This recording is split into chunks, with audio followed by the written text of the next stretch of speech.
नमस्कार, जी बिजनेस पर आपका स्वागत है। आप देख रहे हैं पावर ब्रेकफास्ट। आपके साथ मैं हूं मानसी दवे। भारतीय बाजार के लिए अगस्त सीरीज के एक्सपायरी का दिन काफी एक्शन पैक दिन रहने वाला है। इवेंट स्पेसिफिक भी दिन है और काफी सारी खबरें हैं, साथ ही रणनीति भी होगी जिस पर आपको फोकस करना होगा। लेकिन सबसे पहले अगर विदेशी बाजार के संकेत देखें तो एसजीएक्स निफ्टी 11,500 के पार जरूर ट्रेड कर रहा है, लेकिन 11,550 के इर्द गिर्द ही एक सपाट चाल है। वहीं डाउ फ्यूचर्स में आप देखेंगे कि सुस्ती के साथ ही ट्रेड देखने को मिल रहा है। साथ ही अगर निकाई और हांगकांग की बात करें, वहां पर लाल निशान के साथ फिलहाल शुरुआती ट्रेड जरूर देखने को मिला, लेकिन कल अमेरिकी बाजार की जो ओपनिंग है शानदार होती हुई हमने देखी। अच्छे संकेत देखने को मिले और यूएस के बाजार में S&P 500 और नैस्डैक में रिकॉर्ड जरूर देखा और डाउ में करीब 83 अंकों की बढ़त भी देखने को मिली। चलिए विदेशी बाजार के संकेतों को विस्तार से जानते हैं, कोरोना का अपडेट भी जानते हैं दीपांशु भंडारी से, और थोड़ी ही देर में जी बिजनेस के मैनेजिंग एडिटर अनिल सिंह भी हमारे साथ जुड़ेंगे। उनसे आज के लिए पहली रणनीति भी समझेंगे। Deepanshu, good morning. बताएं विदेशी बाजार के संकेत आज कैसे है? इवेंट स्पेसिफिक है ग्लोबल मार्केट्स आज के लिए? Good morning Mansi. और एक बड़े इवेंट पर नजर रहेगी शायद, इसलिए आप देख रहे हैं कि इस समय डाउ फ्यूचर्स एकदम सपाट ट्रेड कर रहे हैं। एशिया के बाजारों में भी ज्यादा बदलाव नहीं है। एसजीएक्स निफ्टी में हल्की सी बढ़त है। एक बड़ा इवेंट है इसलिए आप देख रहे हैं कि थोड़े कॉशियस है मार्केट्स, बट वैसे कोई मार्केट एक्शन खराब नहीं रहा है, बल्कि काफी मजबूत ग्लोबल क्यूज आ रहे हैं। पर आज होगी जैक्सन होल कॉन्फ्रेंस। ये हर साल होती है कॉन्फ्रेंस। फेड के जितने भी फेड चेयरमैन और साथ ही फेड के जितने भी रीजनल चेयरमैन होते हैं सारे आते हैं। कुछ ग्लोबल एक्सपर्ट्स को भी बुलाया जाता है, इकोनॉमिस्ट बात करते हैं, कुछ और ग्लोबल सेंट्रल बैंक्स के हेड्स भी इस पर बात करते हैं। तो एक बड़ी कॉन्फ्रेंस होती है हर साल। इस बार पहली बार ये वर्चुअल कॉन्फ्रेंस होने वाली है कोरोना की वजह से, और इस बार बहुत बड़ी एक्सपेक्टेशंस भी हैं इस कॉन्फ्रेंस से। आज शाम फेड चेयरमैन जेरोम पावेल का भाषण होगा, वहां पर हमारी नजर रहेगी। और साथ ही ऐसा अनुमान लगाया जा रहा है कि इन्फ्लेशन टारगेटिंग जो एक फेड की पॉलिसी होती है 2% इन्फ्लेशन मेंटेन करना, इसमें अब कुछ बदलाव हो सकता है। 2% की जगह एक एवरेज इन्फ्लेशन इंडेक्स का अडॉप्शन किया जा सकता है, जिसकी वजह से कुछ और पॉलिसीज में बदलाव आ सकते हैं। इसके अलावा कोरोना महामारी से लड़ने के लिए कुछ और नए मेजर्स आ सकते हैं, ऐसा बाजार अनुमान लगा रहा है। तो एक बड़े अनाउंसमेंट या बड़े चेंजेस की संभावना है इस कॉन्फ्रेंस से, और इसलिए ये काफी इंपॉर्टेंट रहने वाली है। तो इस पर नजर रहेगी आज शाम जब फेड के चेयरमैन बात करेंगे। उससे पहले अगर देखें तो कल शाम अमेरिकी बाजारों में शानदार एक्शन हमने देखा। हालांकि डाउ एकदम सीमित दायरे में रहा, सिर्फ 80 अंकों की बढ़त के साथ दिन की ऊंचाई पर बंद हुआ। पर S&P 500 और नैस्डैक यहां पर एक बार फिर से नया रिकॉर्ड बना, दमदार तेजी देखने को मिली। टेक्नोलॉजी शेयर्स में शानदार खरीदारी हमने एक बार फिर से आती हुई देखी है।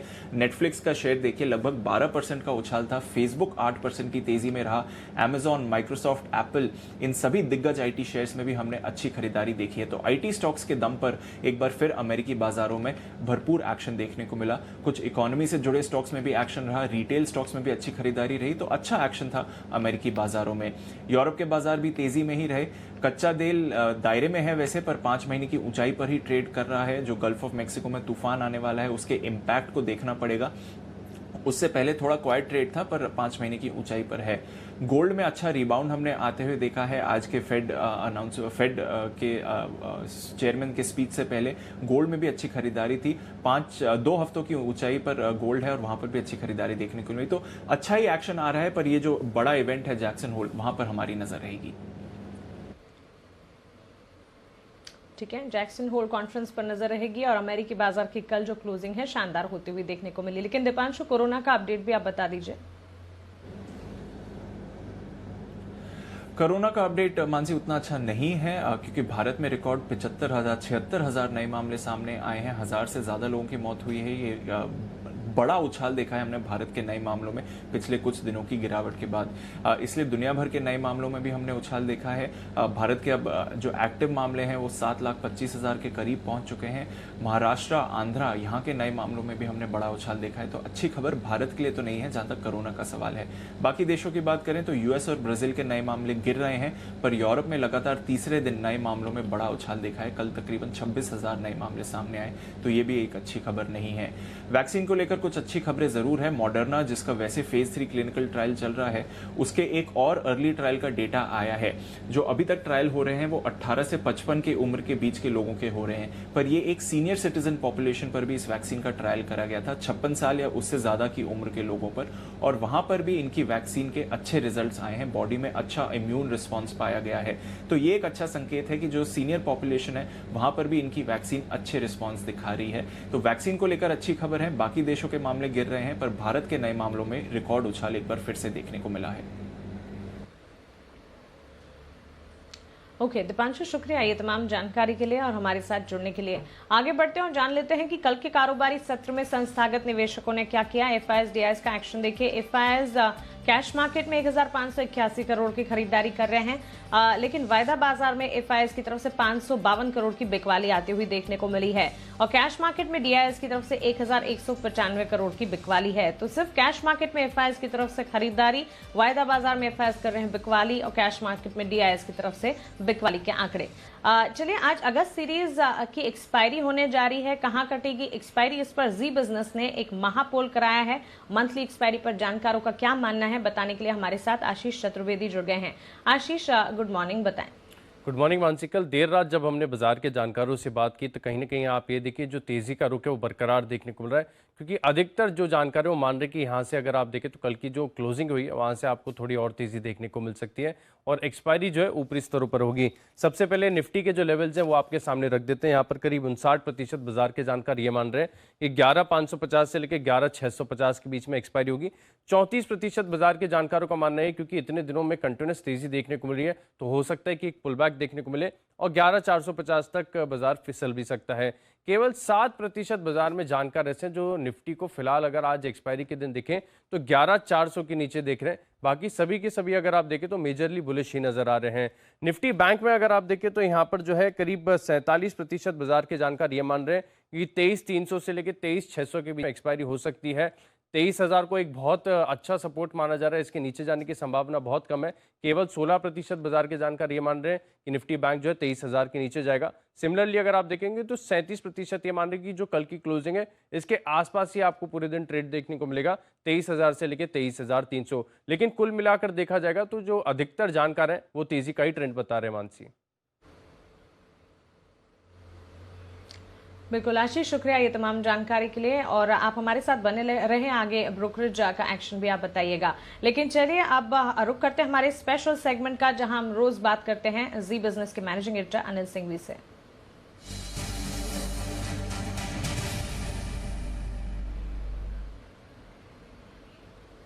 Anil sir, good morning. Monthly expiry के दिन भारतीय बाजार के लिए अहम लेवल्स कौन से होंगे? देखिए वांसी, ग्लोबल संकेत काफी बेहतर हैं और भारतीय बाजारों का मोमेंटम स्ट्रॉन्ग है। कल 11,500 के ऊपर की जो क्लोजिंग मिली है थोड़ा और जोश भरने वाली है। आज अगर सुस्त शुरुआत होती है और जितना नीचे खुले उतना तुरंत खरीदारी करने के मौके होंगे और मुझे लगता है यहाँ से भी और बेहतर मजबूती बनती हुई दिख सकती है। जहाँ तक सपोर्ट का सवाल है, 11,400 11,460 ये निफ्टी पर बेहद मजबूत सपोर्ट के तौर पर आज काम करेगा और ऊपरी स्तरों पर 11,625 11,675 ये वो लेवल है जहां तक जाने की तैयारी में, जिसका जिक्र हम सोमवार को भी कर रहे थे कि अगर बाजार 11,400 को पार करता है तो फिर उसके बाद 11,625 11,675 इसी एक्सपायरी में आना चाहिए और उस तरफ बाजार बढ़ सकता है। तो मुझे लगता है वहां पर अच्छी मजबूती होने की संभावना है।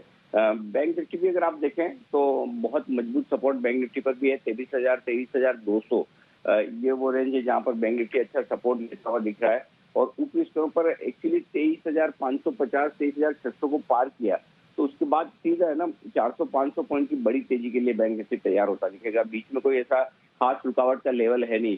24,000 तक की यात्रा फिर आराम से हो सकती है। तो मुझे लगता है कि बैंक निफ्टी भी बड़ी तेजी के लिए तैयार हो सकता है। मेन चीज ये कि आज खरीदारी से ज्यादा शॉर्ट कवरिंग का सहारा बहुत मिलेगा और इस शॉर्ट कवरिंग में बाजार बहुत तेजी से भाग सकते हैं। तो मुझे लगता है कि आज एक अच्छा मजबूत सेशन होना चाहिए। हो सकता है सेकंड हाफ में थोड़ी बहुत ऊपरी स्तरों से प्रॉफिट बुकिंग आए इतनी तेजी के बाद, but otherwise in general mood माहौल बहुत चुस्त दुरुस्त है और जितनी सुस्ती आपको एसएस 50 में दिख रही है उतनी ही चुस्ती और उतनी ही मजबूती आपको बाजारों में देखने को मिलेगी। तो कहीं कोई दिक्कत वाली बात नजर नहीं आती। थोड़ा बहुत अगर एशियाई बाजारों की तर्ज पर हम कमजोर खुल जाएं तो खरीदारी के मौके होंगे। मेरे ख्याल से 11,450, 11,500 की रेंज में भी अगर खुलते हैं 40-50 में नीचे, तो तुरंत ही खरीदारी आती हुई दिखेगी। तो बाय ऑन डिप्स की स्ट्रेटेजी रखना ये ठीक रहेगा।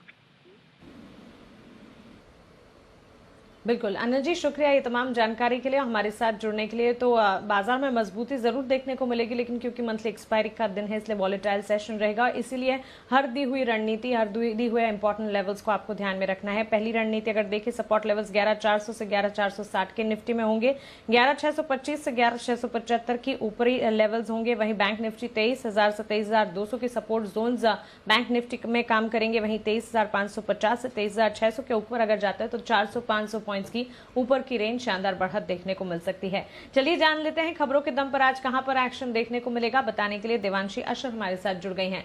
Devanshi, good morning. बताएं खबरों वाले शेयर्स आज कौन से हैं?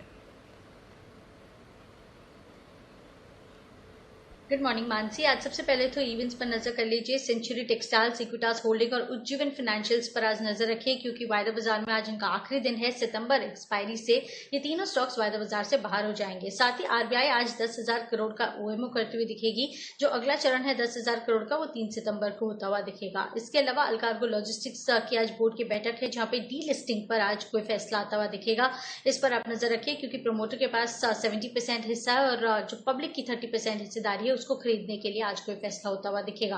आईजीएल और जीएमडीसी दोनों की तरफ से जो आंकड़े आते हुए दिखे हैं वो कमजोर आंकड़े आते हुए दिखे हैं। आईजीएल आप देखिए जो आय है करीब 60% तक कम होती हुई दिखी है। कामकाजी मुनाफा भी इस बार करीब 78% तक घटता हुआ दिखा और मार्जिन आप देखिए 24% से घटकर केवल 13% पर मार्जिन इस तिमाही में आते हुए दिखे और मुनाफा भी करीब 90% तक घटता हुआ दिखा है।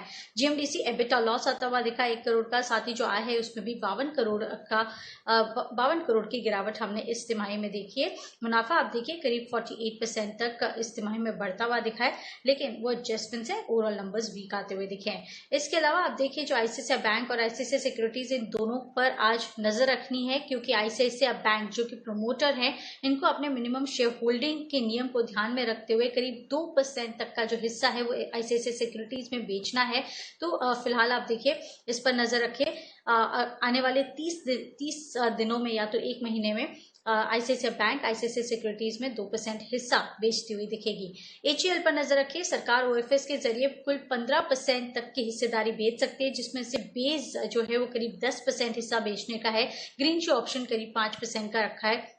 और मैं आपको बता दूं कि ओएफएस का जो फ्लो प्राइस है वो 1001 रुपए प्रति शेयर पर तय किया गया है। आज नॉन रिटेल निवेशकों के लिए ओएफएस खुलता हुआ दिखेगा और कल रिटेल निवेशकों के लिए ओएफएस खुलता हुआ दिखेगा। रियल एस्टेट स्टॉक्स पर आज नजर रखिए, क्योंकि महाराष्ट्र सरकार ने स्टैंप ड्यूटी टेम्पररी 2 से 3% तक घटा दी है। मौजूदा स्टैंप ड्यूटी 5% है। तो आप देखिए 31 दिसंबर तक के लिए स्टैंप ड्यूटी करीब 2% होती हुई दिखेगी, यानी कि 3% की कमी आती हुई दिखेगी। और 1 जनवरी से लेकर 31 मार्च के बीच में जो स्टैंप ड्यूटी है वो 3% रहेगी, 2% तक की कमी आती हुई दिखेगी।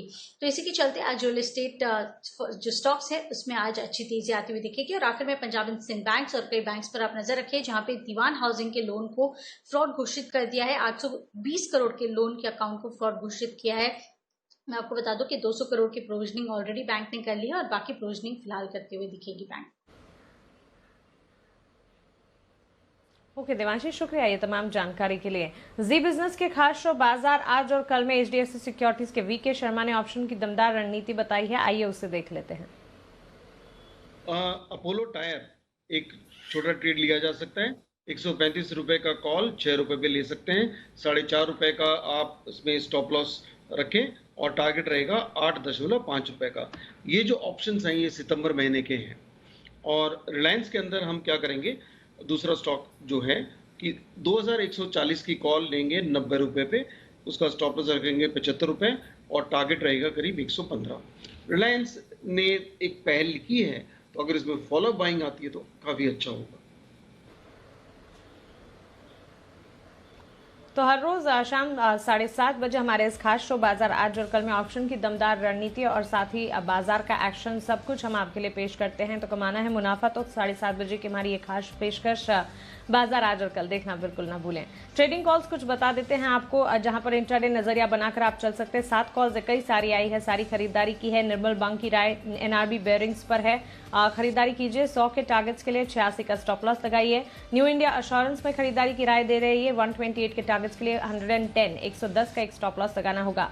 आनंद राठी की राय इंडिया सीमेंट पर है, 128 के टारगेट्स के लिए 119 का स्टॉप लॉस लगाकर खरीदारी का मन बना सकते हैं। वही टीसीएस में भी ये खरीदारी की राय दे रहे हैं। 2300 के टारगेट्स को ध्यान में रखें, यहां पर 2225 का एक स्टॉप लॉस लगाकर खरीदारी की जा सकती है। चॉइस ब्रोकिंग की राय बंधन बैंक पर है, 316 के टारगेट्स को मानकर चले 289 का स्टॉप लॉस लगाइएगा। वहीं एक्सिस सिक्योरिटी सुप्रीम पेट्रोकेमिकल्स पर खरीदारी की राय दे रहे हैं। 245 के लक्ष्य के लिए 224 का स्टॉप लॉस लगाना होगा। और साथ ही वीआईपी इंडस्ट्रीज यहां पर 315 के टारगेट्स को मानकर चले 296 का स्टॉप लॉस लगाकर खरीदारी का मन बनाकर चल सकते हैं। तो सारी की सारी कॉल्स खरीदारी की है, इंट्राडे नजरिया यहां पर आप बनाकर चल सकते हैं। चलिए हमारे साथ हमारी टेक्निकल एक्सपर्ट सिमी भौमिक अब जुड़ गई हैं। सिमी गुड मॉर्निंग, स्वागत है आपका जी बिजनेस पर। सबसे पहले इंडेक्स पर आपका नजरिया और साथ ही स्टॉक स्पेसिफिक का एक्शन टॉपिक्स क्या होगी वो भी बताएं। गुड मॉर्निंग मानसी, मुझे लगता है कि निफ्टी बैंक निफ्टी दोनों में कल अच्छा ब्रेकआउट देखा गया था, तो मोमेंटम आज भी मेंटेन रहना चाहिए। निफ्टी के लिए एक मेजर सपोर्ट होगा 11,500 से 520। पुराना पोजीशन तो होल्ड करना ही है, नया पोजीशन भी ले सकते हैं जब तक निफ्टी उस रेंज से ऊपर है। तो स्टॉप लॉस लगाएंगे 11,485 और स्टॉप और टारगेट के लिहाज से मैं नजर रखूंगी 11,590 से 11,620, जो मुझे लगता है कि आज का सेशन में देखने को मिलना चाहिए। बैंक निफ्टी का रहा सवाल, तो मुझे लगता है कि बैंक निफ्टी का भी सपोर्ट 23,350 से 23,250 के बीच में है। पुराना पोजीशन तो होल्ड करेंगे ही, अगर कोई डीप इंट्राडे में मिलता है छोटा मोटा तो उस रेंज तक यूज करेंगे वो डीप में खरीदारी करके खेलने के लिए। 23,200 का स्टॉप लॉस स्ट्रिक्टली मेंटेन करना पड़ेगा। ऑन दी अपसाइड मुझे लगता है कि 23,550 से 650 का एक माइनर हार्डल है, जो हार्डल बैंक निफ्टी को क्रॉस करना पड़ेगा, तो वही मेरा टारगेट है। अगर ये हार्डल क्रॉस करके बैंक निफ्टी सस्टेन करने लगता है तो 23,900 तक भी बैंक निफ्टी दिखा सकता है। रहा सवाल स्टॉक स्पेसिफिक, तो मुझे लगता है कि कोटक बैंक में कल अच्छा मोमेंटम था, आज भी मुझे लगता है कि मेंटेन कर सकता है। 1420 का स्टॉप लॉस मेंटेन करना पड़ेगा। 1455 और 1470 ये दो इंट्राडे का टारगेट हो सकता है। और श्रीराम ट्रांसपोर्ट फाइनेंस में भी कल बहुत दिनों के बाद एक 700 के ऊपर का क्लोजिंग देखा गया था, तो करंट लेवल पर खरीदने का सलाह होगा 710 का स्टॉप लॉस के साथ। 750 का पहला टारगेट, 765 का दूसरा टारगेट होगा। मानसी ओके सिमी, शुक्रिया ये तमाम जानकारी के लिए और हमारे साथ जुड़ने के लिए। इक्विटी मार्केट्स का जायजा लिया, आप कमोडिटी बाजार का अपडेट लेते हैं। हमारे साथ एंजल कमोडिटी से अनुज गुप्ता जुड़ गए हैं। अनुज गुड मॉर्निंग, स्वागत है आपका जी बिजनेस पर। 2 कमोडिटीज जो सबसे ज्यादा एक्शन में हैं, गोल्ड और क्रूड, उन पर आपकी राय जानना चाहेंगे। गुड मॉर्निंग मासी जी। गोल्ड और सिल्वर के अंदर हमने कल इवनिंग में एक अच्छा रिकवरी आते हुए देखा है, क्योंकि जिस तरीके से जुबन जैक्सन होल में जो मीटिंग है उससे वहाँ से कुछ आउटकम देखने को मिल सकता है, जिसकी वजह से गोल्ड और सिल्वर में तेजी लौटी है। तो हमें लगता है कि इंट्राडे पर्सपेक्टिव से गोल्ड के अंदर बाय करना चाहिए करीबन 51 या 300 में। स्टॉप लॉस रहेगा 50,850 का, टारगेट करीबन 52,100 तक हो सकता है। तो गोल्ड सिल्वर में हमें लगता है कि इंट्राडे पर्सपेक्टिव से खरीदारी का ट्रेड करना चाहिए।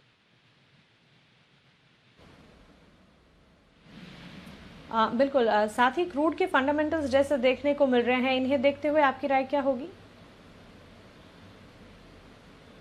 हाँ देखिए, क्रूड के अंदर एक रिकवरी हमने आते हुए देखी है। कल भी हमने देखा था कि $45 के ऊपर क्रूड आता हुआ दिखाई दिया है। जिस तरीके से यूएस के अंदर स्टॉर्म्स आए हैं और जो यूएस चाइना की ट्रेड डील में कुछ पॉजिटिविटी देखने को मिली है, तो क्रूड की डिमांड बढ़ने का अंदेशा है और हमें लगता है कि इसकी वजह से क्रूड को सपोर्ट मिलता हुआ दिखाई देगा।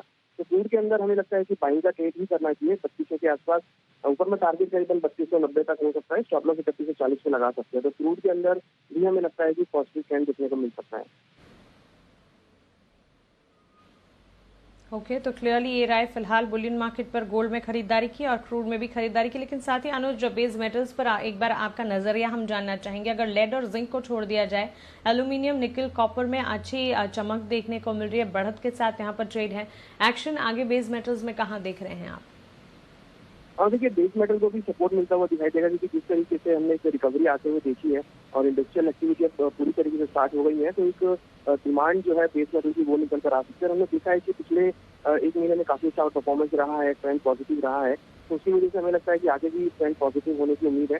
तो कॉपर, एल्यूमिनियम और निकल तीनों के अंदर ही खरीदारी का ट्रेड लेना चाहिए।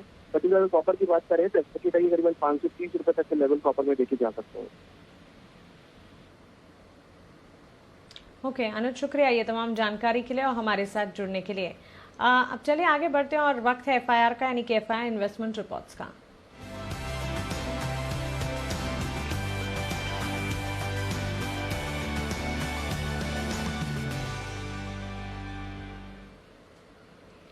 सारी ब्रोकरेज रिपोर्ट्स लेकर हमारे साथ आशीष चतुर्वेदी जुड़ गए हैं। आशीष बताएं।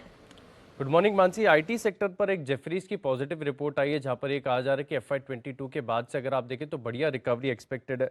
साथ ही ये कह रहे हैं कि वैल्यूएशंस महंगे नजर आ रहे हैं, लेकिन फिर भी अगर आप देखें तो री रेटिंग की काफ़ी संभावना है। यहाँ पर जो कंपनीज हैं, बड़ा मार्केट शेयर है ग्लोबली, अगर आप देखें तो वहाँ से एक सिग्निफिकेंट शेयर इनको मिलता हुआ दिखेगा, और जिसके चलते आप देखिए इन्फोसिस पर एक काफ़ी पॉजिटिव रिपोर्ट आई है। यहाँ पर खरीदारी के राय को बरकरार रखा है 1140 रुपये के लक्ष्य के लिए। इसके अलावा अगर आप देखें तो TCS यहाँ पर भी रिपोर्ट है, खरीदारी के राय को बरकरार रखा है 2580 रुपये के लक्ष्य के लिए। तो कुल मिलाकर IT सेक्टर पर आज मानसी फोकस रखना होगा। बिल्कुल आशीष, शुक्रिया ये तमाम जानकारी के लिए और हमारे साथ जुड़ने के लिए। तो ब्रोकरेज का एक्शन IT सेक्टर पर देखने को मिल सकता है। चलिए इसी के साथ पावर ब्रेकफास्ट में फिलहाल इतना ही, मुझे दीजिए इजाजत।